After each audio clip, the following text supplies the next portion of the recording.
Hey everyone. Welcome to Tuesday night edition of Getting Back to Zero. I've been off for 2 weeks out in California. I actually am not doing any intro music this morning or this evening. Kind of not in the mood for it. Most of you I'm sure will know, but I went out to California and we transitioned dad to his next phase and we lost him Thursday night at midnight at home with hospice. So I was home with my sister dealing with that, and it was it was almost 2 weeks out there. Very very tough time, but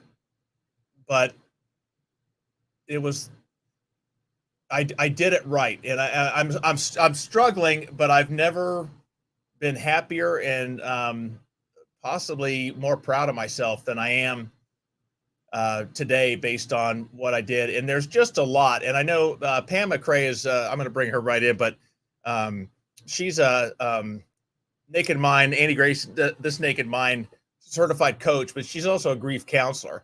And this week, I've relied on a lot of people, and I thought, what the heck? Because I need to get, Pam said, when you get back, let's talk. I thought, why don't we do it live on the show and just to go through some stuff and talk about it, because I've kind of felt guilty this week because I've been getting so much love from everyone. And I'm going to bring Pam in and just we can talk about it. Hey, Pam, how you doing? I'm doing great. How are you doing, Jeff? I'm drained. I'm not well physically. I've been up for 2 weeks, it seems. But the mental is my head's just mush at this point. But one of the things I know I lost my thought. That's how tired I am with Dad. But just being out there and going through, I learned. I went out to be with my dad to give him the gift of me during his time, during his final days.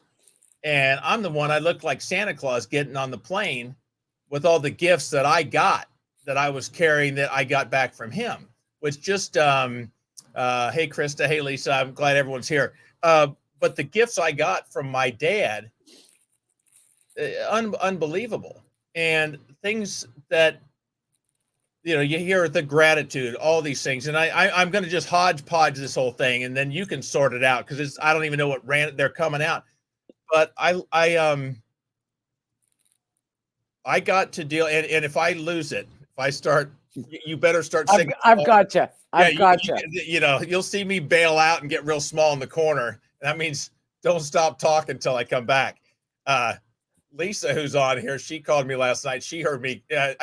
She saw me on Zoom. She saw me cry last night, so I'm a little ticked at her. But I got to give my dad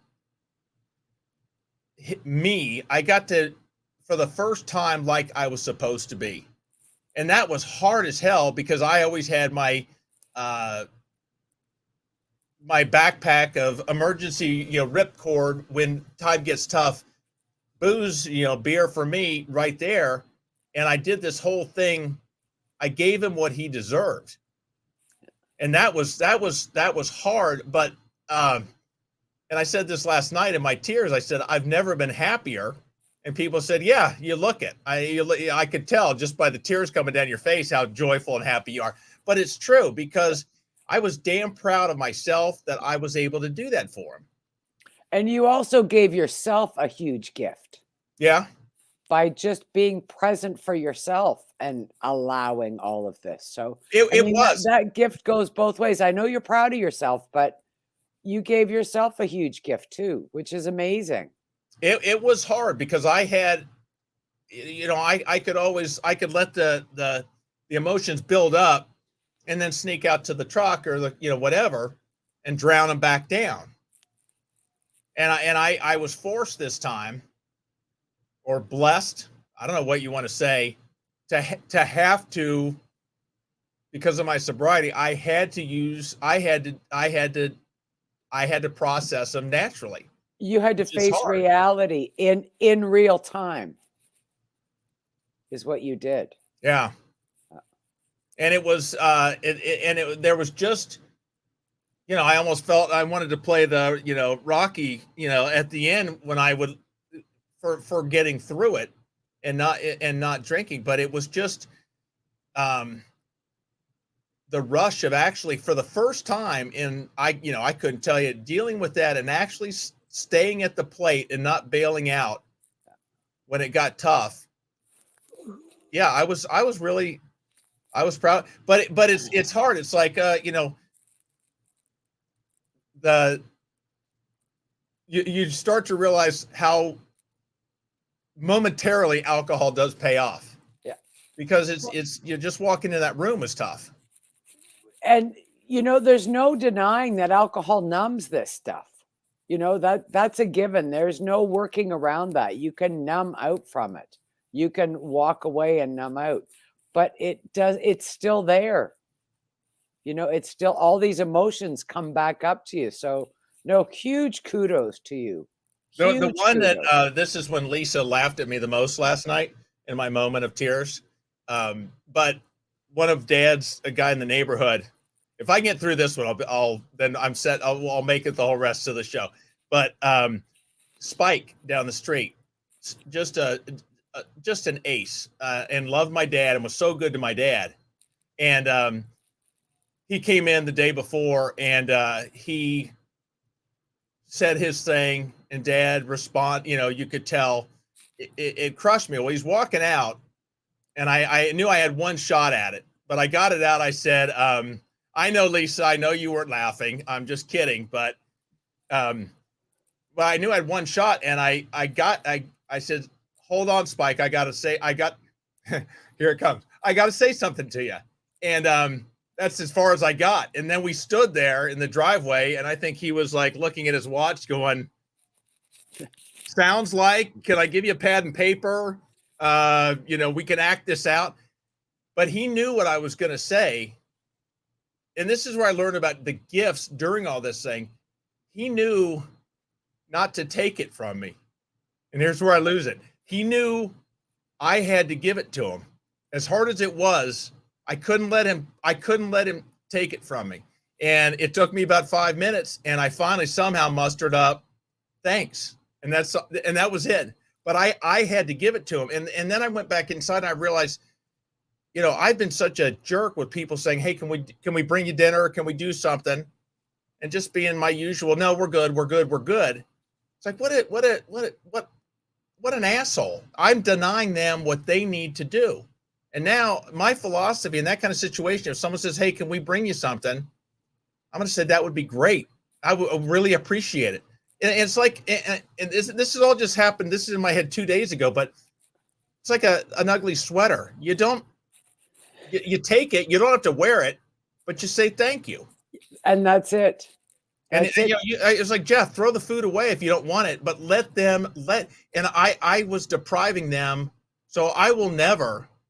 So if anyone wants to send me cash or, I won't say no. Bake you a cake. I'm doing this for you. Yeah, exactly. No, but I learned, those were some of the lessons I learned, and that's how we grieve with it. Just like Spike, I wouldn't have been fulfilled if he hadn't let me somehow dribble that word out. And, he probably had to look up a translation and the thing to figure out what I said, but he knew what it was. But that was imperative for me. So there was the whole week, the feelings, it was, but I know what I was going to say earlier. This is where I feel guilt. Okay. This is what I wanted to say. I'm glad. Friend of mine just lost a pet. Okay. Devastated. I just lost a dad. Well, guess which one makes the front page news? The dad. The back page, oh, you lost an animal. Whoop-de-doo. We all do. Get over it. You know the level of hurt difference between the two? Zero. And I'm getting, and I understand it, but I'm getting all this love, and this person's getting zero because it's an animal versus me. And I thought, how many are we missing like that? And what I thought, I am going to, I feel like I need to read the newspaper from the back page, start at the back and move front, because there's just as important news on that back page as the front. I just, like I said, my mind is flooded on this whole thing. I've cried to strangers. This has been, but I am so, the time I got with my sister, I mean, like I said, I went out there, the gifts were that I can't even begin to write the thank you notes. I mean, they probably all go to Dad, but man. Yeah, it shifts your whole perspective about what is life, and how to be thankful and grateful and be aware, and your eyes are open, and what is happening around you, everything, you become very hypersensitive almost. And you know what's crazy also, since this is an alcohol thing, Peggy Cooney, who is just, and I got to see her out in Sacramento where I was, who wrote, yeah, Peggy, now you owe me some things for pushing your book. There she is. But she gave me a couple copies and said, if you need them, as well as some lousy bacon. It was that turkey bacon, which, yeah, whatever, but it wasn't as good. No, another story. But she gave me that day in the hospital. A nurse came in and we started talking about sugar, because I was eating cookies they came in and they thought they were like, oh, he did pretty well. He ate a lot of his, he ate all his dessert. And I just looked at him and went, no. As I had lemon meringue on my whiskers here.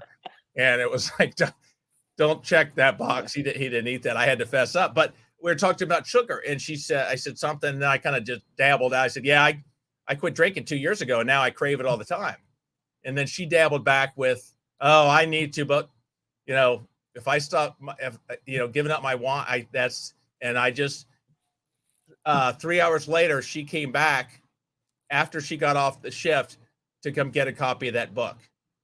And we talked, and it was, and I actually, someone I met on the plane coming home yesterday, I don't know, I hope so, but I talked to this person about things, and I said, if you're around, I'd love to give you this, maybe it'll do you some good.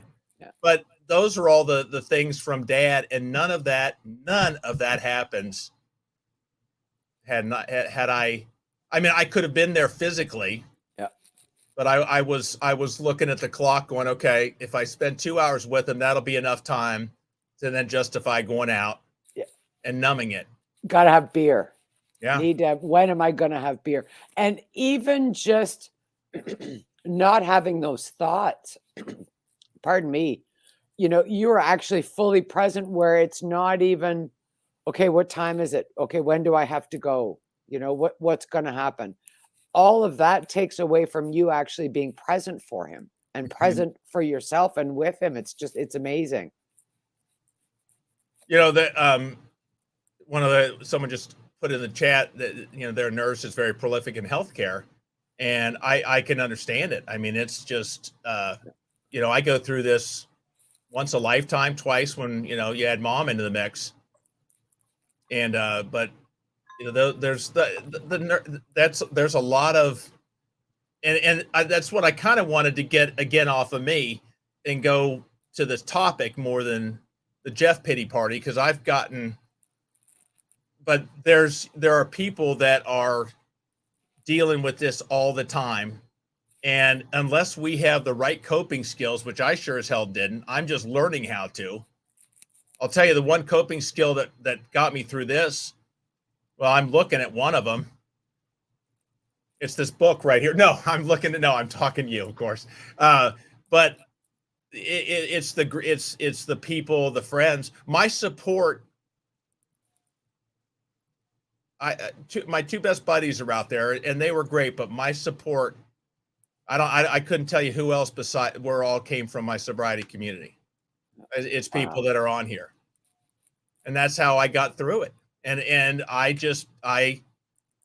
pray for the chance to give that back, because there's no way in hell I could have done that by myself. Or if I had survived it would have been pretty rough. Yeah, community support like that is just, it's invaluable. But now you're able to turn it around and just be able to say thank you. Yeah. You know, you see that, and being alcohol free allows you to see that, which is just amazing. I know when my dad passed, gee, it'll be 2 years in August.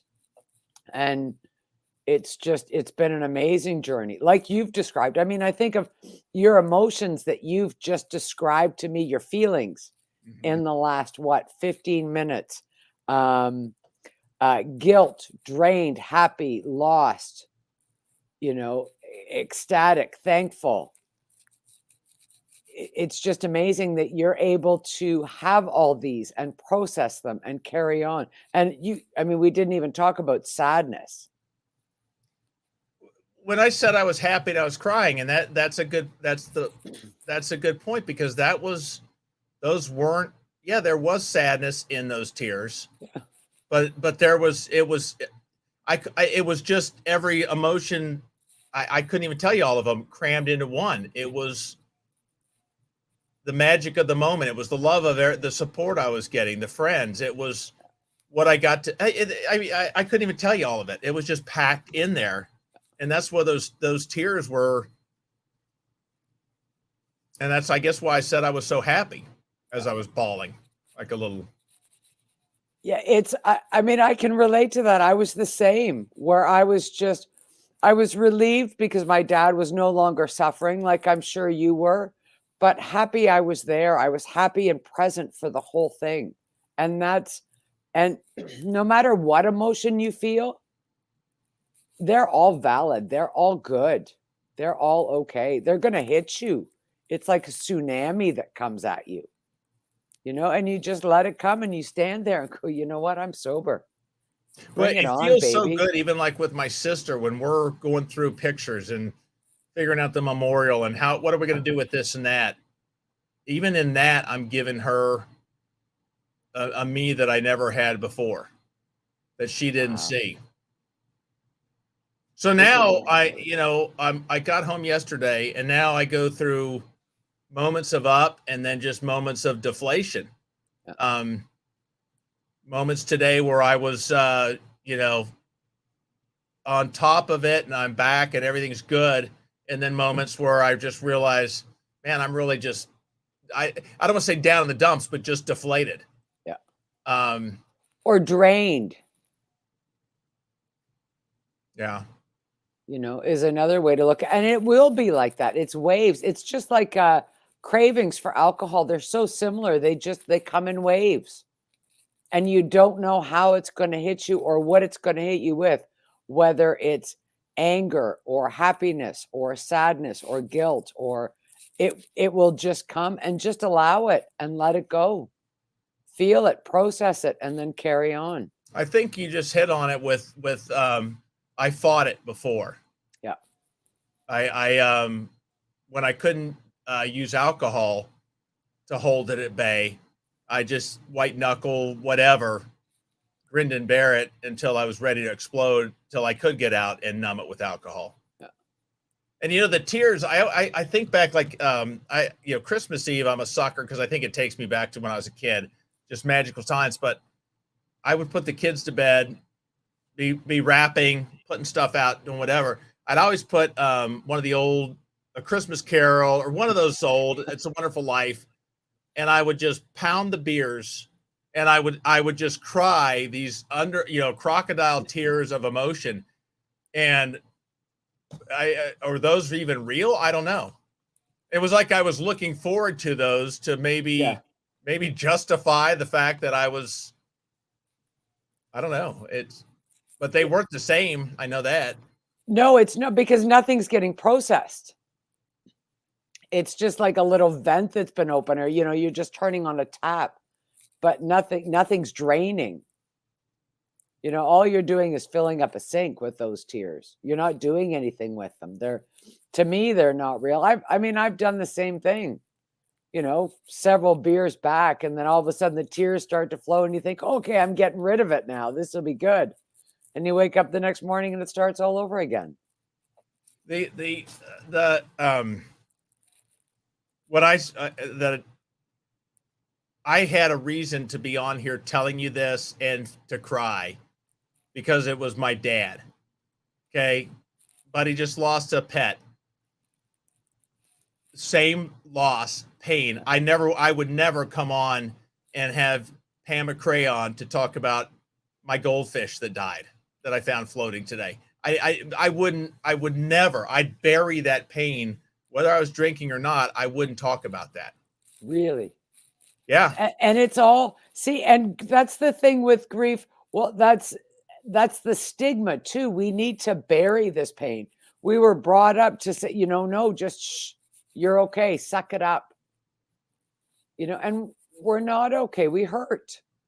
And it doesn't matter whether it's a goldfish or a job or a father or a grandparent or a spouse or a bird that just was on the road that didn't move fast enough. Whatever it is, that's the pain that we're feeling. That's grief.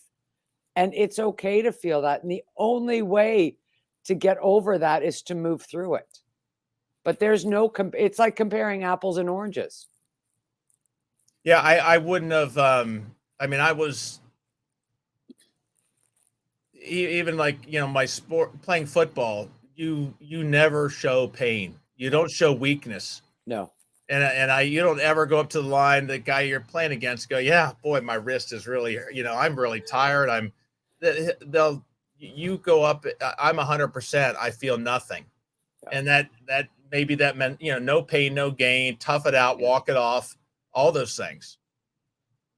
And it's, and here's something that, hey, Jeff, your dad was 85.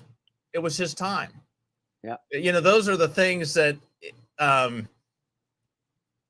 but even for someone that's got a younger, let's just say, oh, they're in a better place. Really? You want me to do that? It was for a reason. Now you can, you'll get over it. Things that I didn't understand, because I probably said the exact same thing to people that were grieving. And now I'm wanting to go back in time and kick myself, where, and no, you have no idea what you're talking about, but. And it's not that you don't have an idea of what you're talking about. It's just never been talked about. Yeah. It's like you said, no pain, no gain, just suck it up. But it's okay. To me, strength lies in, doing what you did, reaching out, connecting with the community, staying alcohol free. That shows immense strength. Shedding a tear, that's strength. That's vulnerability. That's showing that, we're human, we're okay. And being able to process that is amazing. I think of all the, even like with asking for help with alcohol, I didn't, it took me getting sober and the new friends to reach out and ask for help with a dad that is passing, which is pretty extreme circumstances.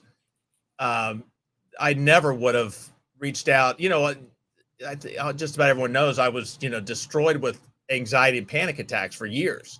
Yeah. You don't go into your buddies and say, hey, what's going on? That was a game. You're saying, oh, I missed it. I couldn't even go. I couldn't walk to the couch because I was hugging onto the bedpost crying. Yeah, but I heard it was a good game. I was either that or I was going to go get another tattoo. You don't talk about that kind of stuff. So there's no way I'm going to get help.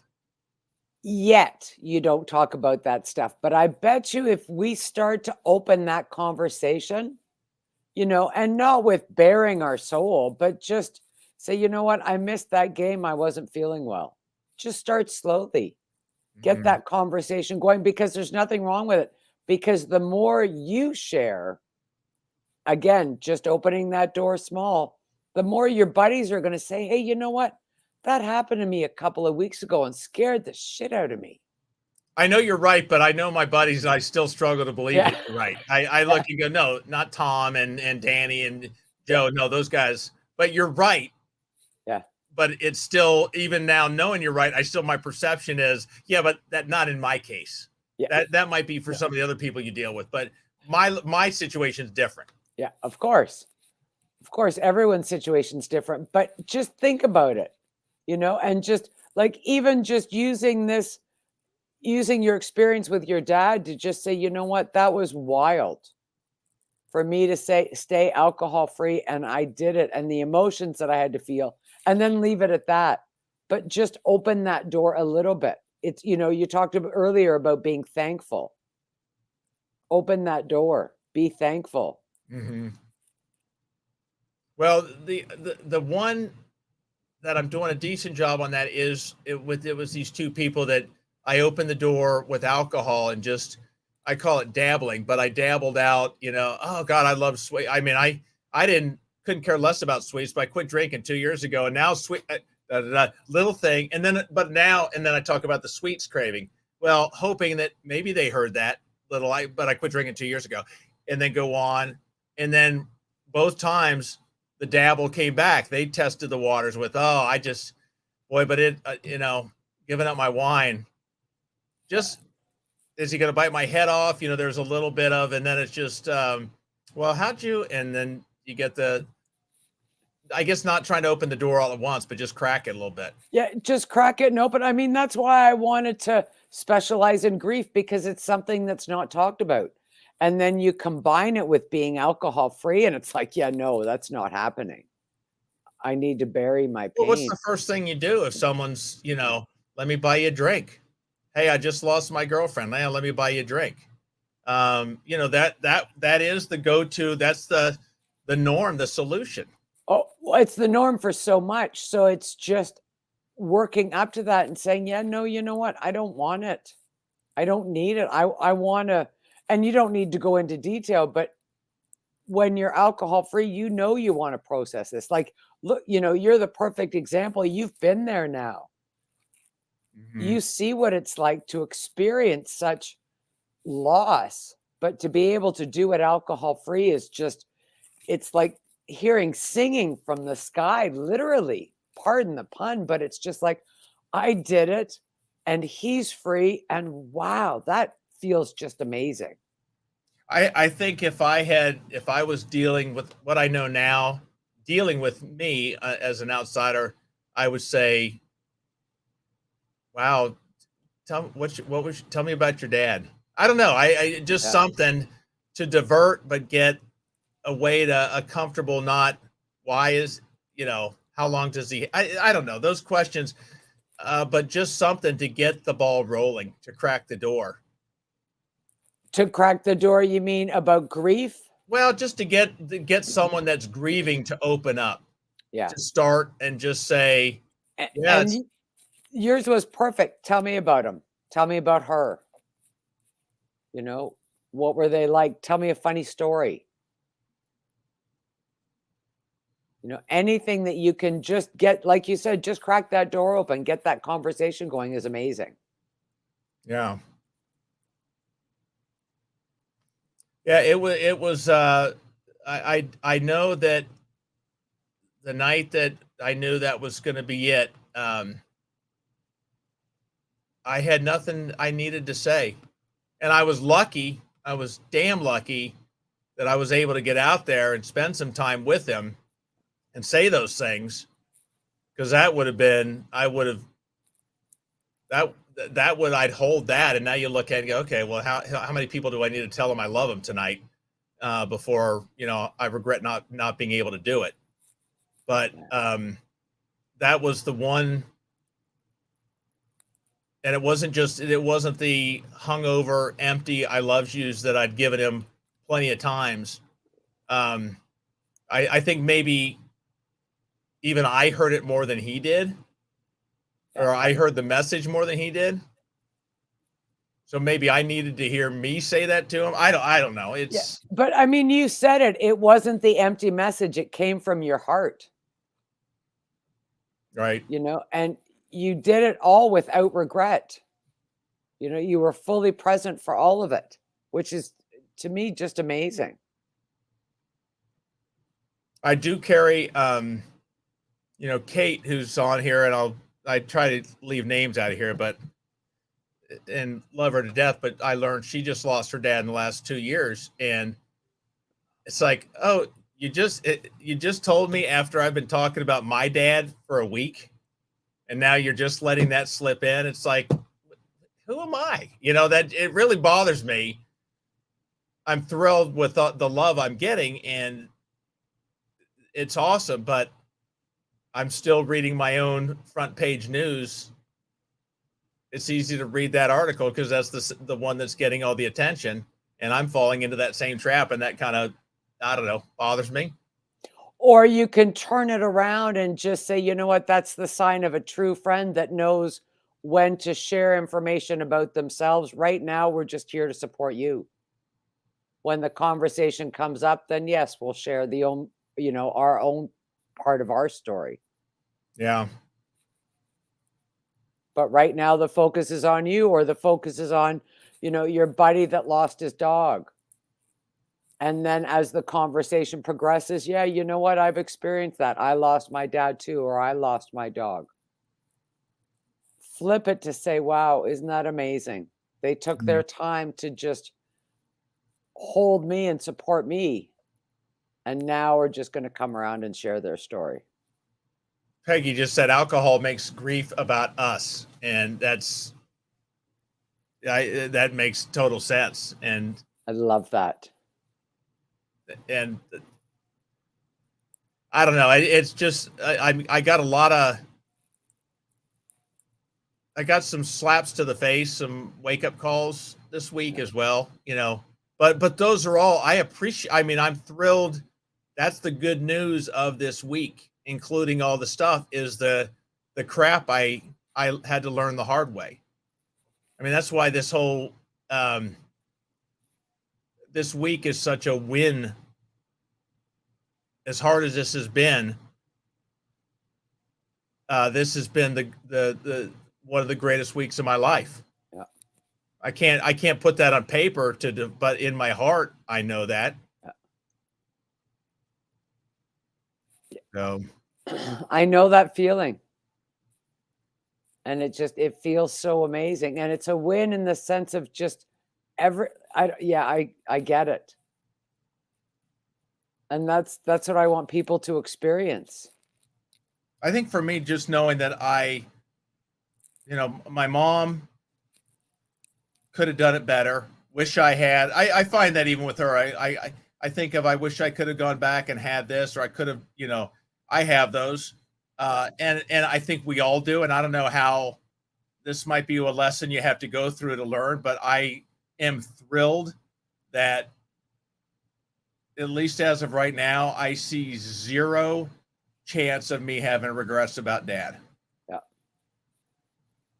And when is the last time you can look back on your life and say, wow, I've gone through something this hard and this difficult with zero regrets? Like, it just doesn't happen. My clearing of my, I played football, and in college, Mom and Dad flew out to every game across the United States. Every game, whether it was home or away, they were there. And when we would have away games, obviously we're getting back on a plane. They were flying us, so you couldn't really see people but for a second. But home games, I would always go down and have dinner with Mom and Dad. Well, now I'm a parent and even a grandparent, and I know what pride of a child is. Well, they had that pride. Only son. It was me and my sister, and they flew out to all 11 games. And after I'd go to dinner with them. Yeah. And it was like, okay, I got to be out of here by 7. Hey, Dad, can I get $20? Because the guys were all meeting at the bar. Yeah. And they, all they wanted to do was be with their son and celebrate. And I was like watching the clock because of alcohol. And that, maybe I ease that pain. I know what I was going to tell you. This is, God, I forgot about this. Field of Dreams. Yeah. At the beginning, if you build it, he will come. Build it, he will come. Eases pain. The whole thing. Well, at the end of the movie, so Ray, Kevin Costner's character Ray, does all this, for all the things he's doing for other people, and at the very end, he figures out it's for his dad. It was his dad. He said it was for him. It was for you. And right then, Ray Liotta's character is walking off the field, the ghost, and he says, "No, Ray, it was for you." so here it comes. Boop. That whole movie, it wasn't about, he was trying to figure out who needed to ease his pain. And it was, and I think at the end, he was still playing catch with his dad, thought he was doing it for him. But the point was, the whole thing was about him. So I'm sitting there watching my dad go through all this.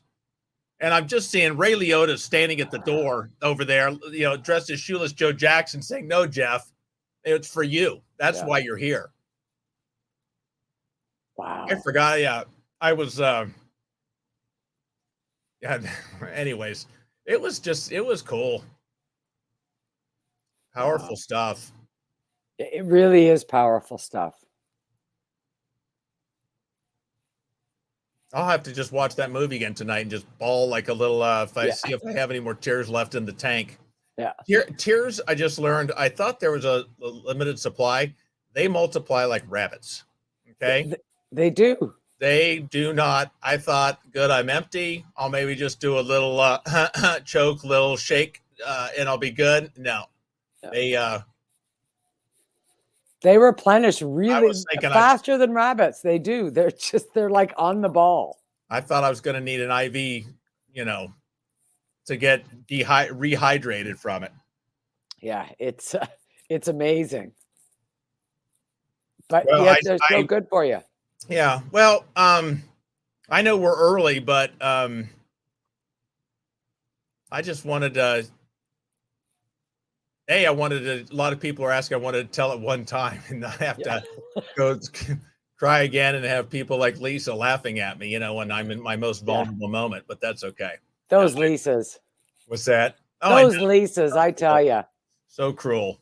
I know. But no, and I need to laugh. I think everyone knows that about me. And it's like Peggy, I give her grief about how abusive she is to me. And if she ever stopped, I would be apologizing. Yeah. But it was nice. I got to see a couple people out in Sacramento. Isn't that great? That by Zoom or whatever. I got to see Peggy, and that was fantastic. It was good. I got to say hello to a lot of people that are very important to me. And I did a lot of driving by myself. A lot of just get out, processing, just meditate, process it, cope. I don't know, whatever you call it. I did laugh though that they sent me, not knowing my past, I guess. Peggy says that I'm shorter than I imagined. Yes. You and your turkey bacon, okay? And I lost my thought there. Anyways, where I was going with it. Thanks, Peggy. Interrupted my moment. I lost it. But it was just nice to get all those things. I did a lot of just driving, and that's where it worked. Yeah. Just processing. Just playing everything through your head. Going through what you're going through. That's actually physically going through it, which is amazing. Yeah, I mean, I guess I'm going into phase 2 of this whole thing, sober. So I don't know what the next, but I got to think this is just catch your breath. Yeah, catch your breath. I always go back to, what will alcohol do now? Like, what's the point of picking up a drink? It would erase everything. I feel. I mean, not what I said to Dad, but it would. I have to do this for for him. I mean, that's when I went out. I always fear these situations when I'm alone. What am I going to do? I could get away with murder. What if I'm upset and there's beer? And I remember the one night just sitting there saying, there's no way in hell I would do that. And that was pretty neat. But to insult, that would destroy. He wouldn't have known, but it would have taken everything away from me. Yeah. I got asked that actually tonight. I was doing a group coaching call, and I got asked if I miss drinking. I was like, not on your life. And, you and what you've shared with everyone tonight really reminded me of it, because I feel the same way. I would lose my self-respect. Yeah. I could lose all kinds of other things, because once I start down that slippery slope, you know, my house could go, my career could go, all kinds of things, and that I could handle. Yeah. But losing my self-respect and losing that feeling of pride that we have, and that accomplishment of, look what I've done, that would hurt me the most. I wasn't thinking, oh, I could get a DUI, I could get in trouble, no. I could get no, it was strictly something that no one would even see. Yeah. Was And that's it. What And that's powerful. Yeah.